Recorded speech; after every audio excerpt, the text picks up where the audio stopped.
Well, hello everybody on this fine late October evening as we are approaching the spookiest of holidays. And tonight I'm going to open this celebratory pint because, it's been a work day. And I actually came home and took care of affairs and wrote a bit and did some reading. And despite of all the prattling on that I do about reading and its benefit and value, I sometimes find it very difficult to do. And it's not because I don't enjoy it. It's just it's an odd sort of energy saving thing, I suppose, that we do, even when we know things are not only pleasant but beneficial. We still may fail to do them and default to other activities or just loafing around. So there's that. And it sort of ties into one of the things I wanted to do a bit of a ramble about. Namely, what makes music good? You know, what the music that we celebrate, why do we celebrate it? Yeah, I mean, there's also kind of an objective thing you can say. You know, it meets certain criteria of harmony and rhythm and novelty, but not too much, you know. And then there's like, well, it depends on the taste and the niche and whatever. And you can say that from that very kind of mechanistic standpoint, at least insofar as the qualia of the construction is concerned. But since we're talking, of course, about enjoyment, we're talking about the human experience. And I think it's a lot more haphazard. So, for instance, I run into new music and music by people I actually meet in person, and even my friends who are musicians, and they'll make stuff that I really enjoy, and then I'll put off listening to it, or I don't even come to it and listen to it. And why is that? Why am I just drawn kind of to the same things that had a profound effect out of kind of the popular repertoire of music that's put out there for us to enjoy? You know, you'll go back to Immigrant Song by Led Zeppelin, even though that gets very old. You'll go to these things, and that's I guess because there's also a communal aspect there. That's one of the things. It's like you know, you kind of understand that it's connected to a broader cultural phenomenon that came into being, and as you were coming of age at a certain time, even if music like, say, Immigrant Song is dated, it interplays with your experience, and that's what attaches you to it and to things of a similar ilk. And so there's that kind of like patterning that occurs there, and it's very trackable, but also somewhat arguably accidental, which is why it's so interesting when people, you know, go out of their way to define tastes in this very concrete ways and fashions, and say, "Oh, look here, this is very, very good, and this is very, very hack," and you see how this resonates with so many people. It's evidence of it being good, and clearly, you know, this is not just the hipster in me talking. It's that's not the case, because it really has to do, like a lot of things, unfortunately, in this world, with that old, gross marketing. And it's not even the marketing done by dudes in a smoke-filled room. It's kind of just a natural sort of thing that occurs, that we select from in this kind of weird iterative market of culture, and where we happen to be in temporal space-time. Wow, that is that is very rambly indeed. Hopefully, this is kind of just relaxing because that's the point of this. I want to continue productive output, and this is actually something I'm going to give more attention to, flesh out this thought some more, and I'm sure that other people have done so in a book format or something. And I started out talking about books. I'm rereading Michael Crichton's autobiographical work, Travels, and these books about water. But also, there's just so many different things to read about, and so many different ways to integrate the experience. So that's what books help to do, especially non-fiction books that have to do with experience. Like this one book about silence. I forgot what it was exactly called, but I read it somewhere around 2016, 2017. And this guy just studies, how noisy our world is, and practitioners of silence, like I think Trappist monks it was, or like military guys that are just very plugged in, and they're just very aware of their environment.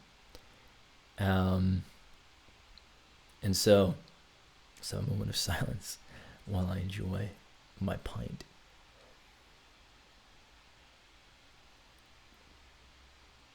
And so, even in music, you have rests, you have codas. It's the spacing that creates. Yeah, I know, very, very deep. But the whole point of that is, if you take snippets like this from things that you read, and you take the time to read something in like that concretizing way, through all of the noise that you were attracted to and constantly engage with in order to drown out your existential angst, you'll have a firmer cementation of that notion, and be more likely to practice or put it into practice as things go on. When evangelists go out and talk about planting seeds, well, it doesn't just apply to the gospel. That applies to everything. So I need to look up that book so I can actually share it more formally, and give my good listeners the ammunition to incorporate silence into their regimen if they're not already doing so. It's also kind of presumptive of me to think that there aren't more advanced practitioners out there. So, apologies.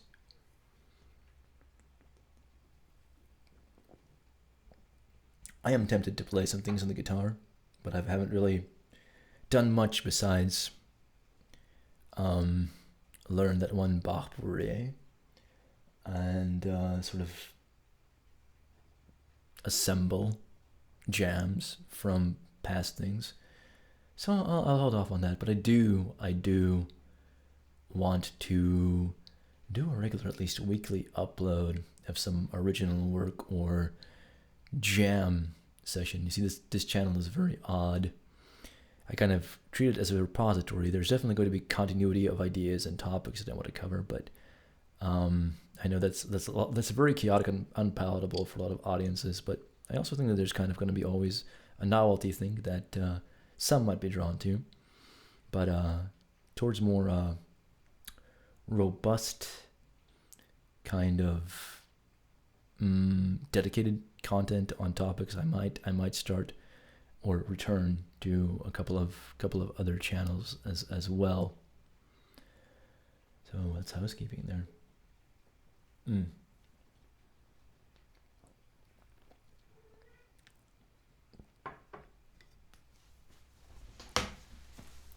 So selection of beers. Right now I'm drinking these Guinnesses because they are low, relatively speaking. 5.6. This is the extra stout, 5.6. In alcohol, it was like an 8% affair.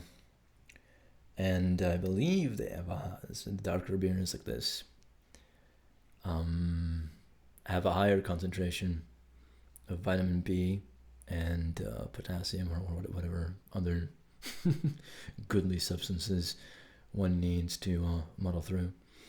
So that's been the choice. My grandfather was always a proponent of the IPAs, Sierra Nevadas, which I believe was started in the 80s. But he came from, he was born in, what do we call that place? Ooh, New Mexico. Yeah. And then he lived in Arizona and California. He's kind of from that area. I think it was Grand Tetons, the Three Tits. So that also passed into my kind of like, I don't know, affectionate milieu. Milieu is probably not the proper term, but we're taking poetic license here. We're not being very, very serious. But yeah, the IPAs, the hops also have a certain kind of thing. Although the thing with beers in general, if you're male, and I suppose if you're female, you also don't want too much estrogen, is they are estrogenic. Although, I do think it's a very, very good concern that people are like, well, look, we don't want all of these things, hormone disruptors, and they're very concerned about their testosterone levels. But at the same time, I've been reading that it's kind of a balance. So if you want to keep your hair, I guess, I don't know, maybe a bit of beer won't hurt, or a bit of soy sauce. Although I don't really know the answer to these questions, but it's kind of interesting to raise them. Actually, I want to do a video titled "Alex Jones was not the only one talking about the gay frogs," because the frogs were not really gay; they were intersex. And was it Fred Pierce's book, or was it Alex Perdome's book? We're talking about these water books that I read. I believe it was in Alex Perdome's book in the introduction. I might have actually done a video on it before, but it's just something that I want to return to in more and more depth as I go forward. Yeah. So atrazine is this chemical substance that runoff and such got into the water. Now, whether or not it was placed there intentionally for population control purposes or what have you, is not something that I really know about. But what I can say is we have a lot of these kinds of different things going on, and it behooves us to pay attention to them. It certainly does, because it's a big old complex thing that is existence, and you never know what it is exactly that's affecting you, that's affecting your life, the way that you treat others, your moods and such. What's going on in the background, eh?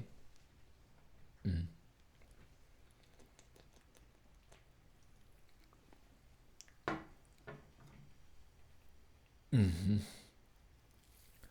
So here's the thing. Drinking, yeah. This is one beer I'm having today.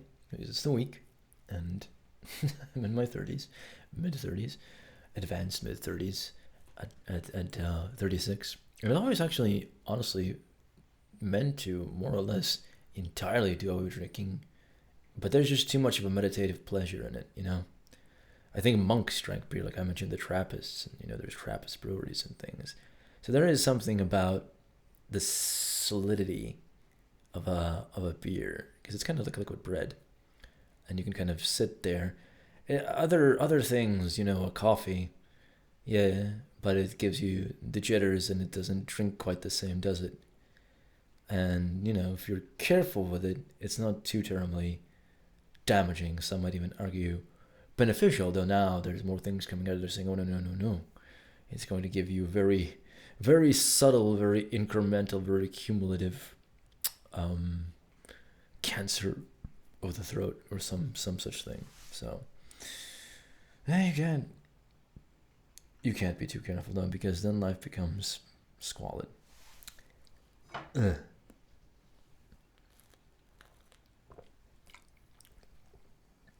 Well, I could go on for quite some time, but I do need to get to bed, because I do need to go to work tomorrow for probably another rather lengthy amounts of time.